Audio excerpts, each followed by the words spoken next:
Welcome to What Was That? Which today should actually be called What Is That? Because it is something that I am still actively dealing with. A couple of nights ago, my ex came into my kitchen, which unfortunately he still has a legal right to do, it's a long story, and started rifling through my drawers. And when I asked him, "What the fuck are you doing?" he said, "I'm going to take some measuring cups." Not, "Can I take?" or "Can I borrow?" "I'm going to take some measuring cups." When I asked him why, he said, "Because I need them for cooking." We have lived separately for 10 months now, and this man just realized or decided that he needs measuring cups for cooking, and they can't come from the store, they have to come from my kitchen.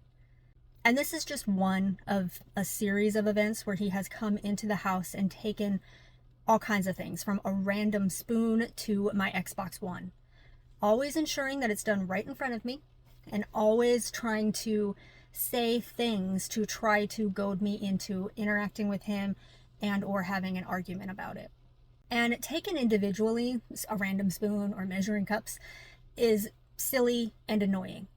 But within a grander pattern of behavior, this is part of post-separation abuse.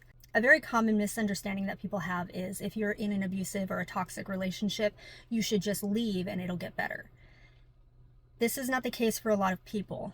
Sadly, the abuse kind of changes or gets worse after you leave, but it can come in the form of threats, insults, smear campaigns, financial abuse, legal system abuse, physical violence. The list can go on and on and on. And the intent with these actions that he's been doing is to communicate to me, I still have control, I still have the power to do whatever I want, and you can't do anything to stop me, which is an intimidation attempt.